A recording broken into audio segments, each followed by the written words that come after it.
no Alerta Geral.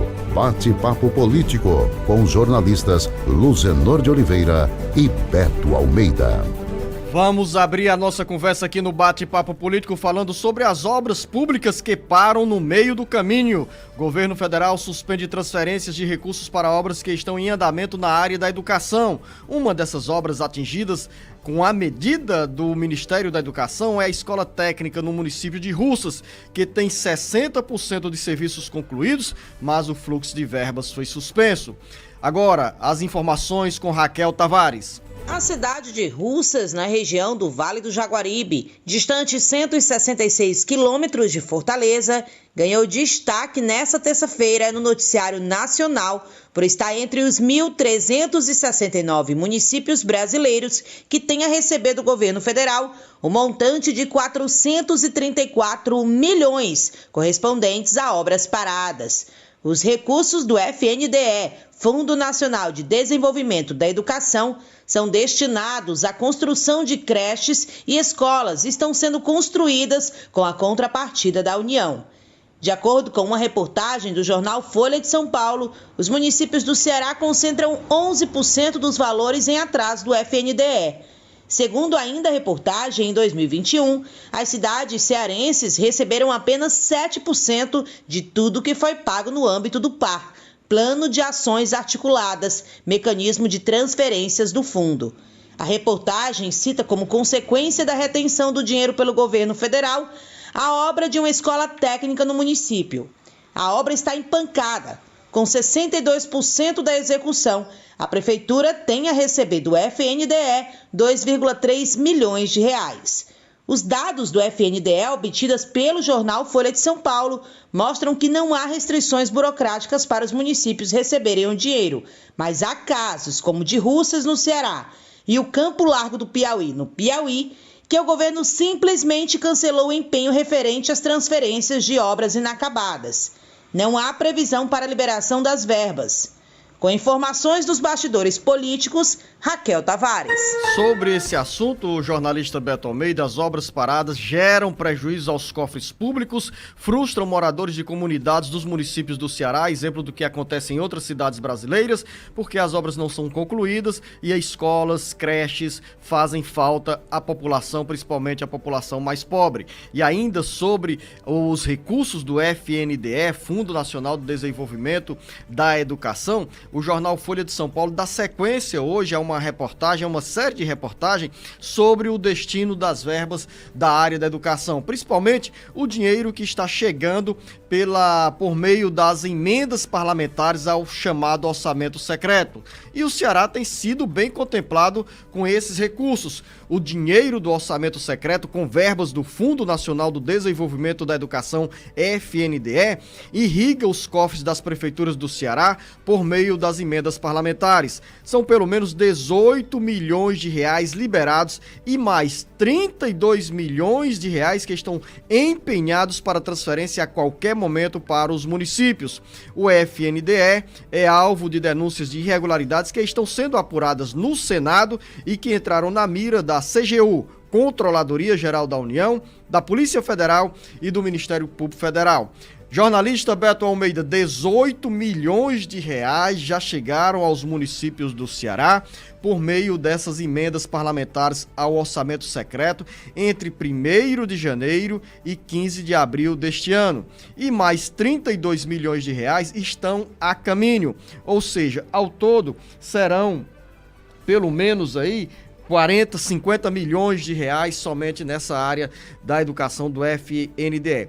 Dinheiro que chega em bom momento para os deputados federais que irão concorrer à reeleição e são eles os autores dessas emendas, embora a população dos municípios não saiba como está sendo gasto esse dinheiro e quem pediu os recursos ao governo federal. É justamente outro ponto de divergência entre o Supremo Tribunal Federal e o Congresso Nacional, porque o STF cobrou ao Congresso Nacional plena transparência sobre a autoria dessas emendas e o destino do dinheiro dado aos municípios.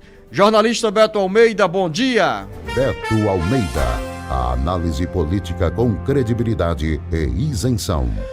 Olha só, Luciano, o grande problema é que o que poderia ser algo extremamente positivo, como os números que você citou na liberação de recursos do FNDE, que é o Fundo da Educação, o Fundo Nacional da Educação, ele ganha uma conotação extremamente negativa, eu diria até pejorativa, por conta das denúncias de que o governo do presidente Bolsonaro estaria, na realidade, priorizando aliados e lobistas na liberação destas verbas, em detrimento, por exemplo, Zeno, da capacitação e do caráter técnico na hora de liberar obras para os municípios, para a construção de creches, para a construção de escolas, para a construção de obras ligadas à educação. Os dados que você citou, por exemplo, do estado do Ceará, na própria matéria que a Folha de São Paulo publica hoje, ela também mostra uma outra linha, por exemplo, que o MEC, para você ter ideia, deve 434 milhões de reais a 1.369 prefeituras no país. Somente os municípios do Ceará concentram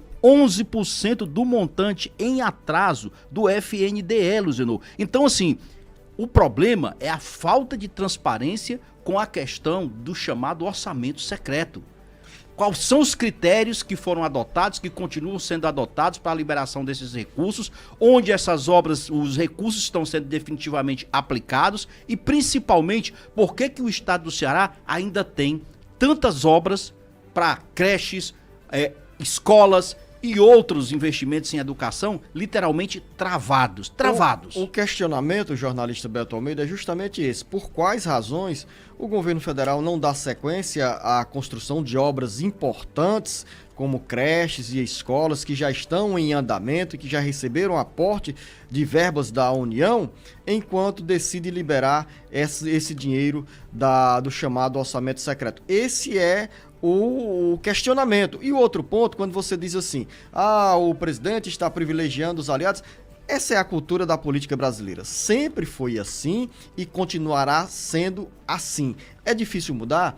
É difícil mudar, porque quem está com a caneta na mão quer dar contrapartida aos aliados que apoiam o governo no Congresso Nacional.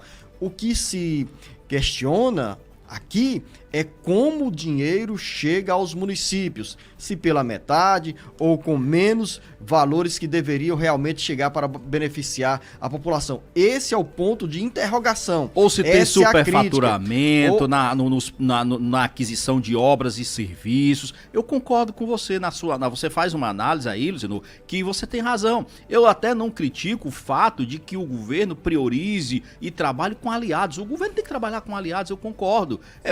Agora, que quando libere estas verbas, essas verbas têm uma destinação correta, tenham principalmente transparência, que aliás é algo que o Congresso Nacional, insiste em desrespeitar uma decisão do Supremo Tribunal Federal, que é exatamente a transparência em relação a para quem foi destinado os recursos, que parlamentares receberam, para onde foram essas obras, os recursos e em que obras elas foram aplicadas.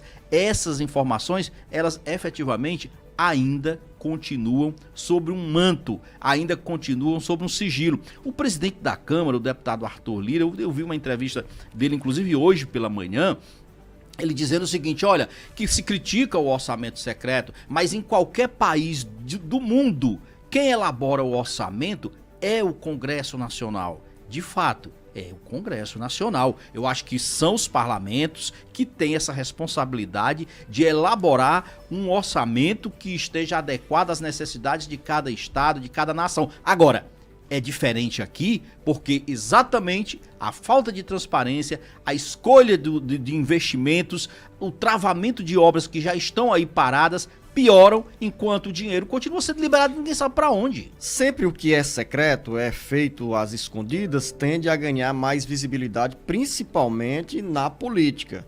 Se você observar, Beto Almeida, e para você, ouvinte internauta, os deputados federais e senadores podem apresentar dois tipos de emendas ao orçamento.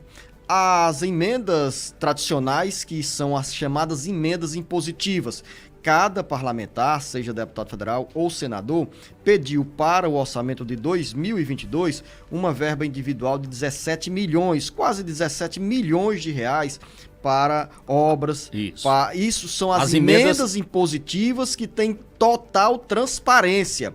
Para o estado do Ceará, somados os 22 deputados federais e 3 senadores, são pelo menos 425 milhões de reais.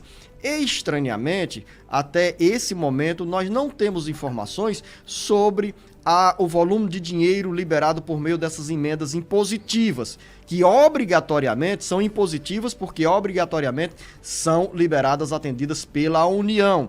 Enquanto o orçamento secreto parece-me que ganhou prioridade dos deputados federais e dos senadores, justamente por falta desse guarda-chuva de transparência cobrada pelo Supremo Tribunal Federal. Qual é o deputado, a deputada, o senador, a senadora Beto Almeida, que não fazia há pouco tempo questão de dizer: eu levei 100 milhões de reais para o meu município? Agora não, é feito de forma estranha, esquisita, e não se tem conhecimento sobre a autoria dos pedidos de emendas e também o destino desse dinheiro. Então aquilo, senhor, para a gente resumir, na realidade o governo Bolsonaro se arvora de dizer o seguinte: não tem corrupção no governo dele.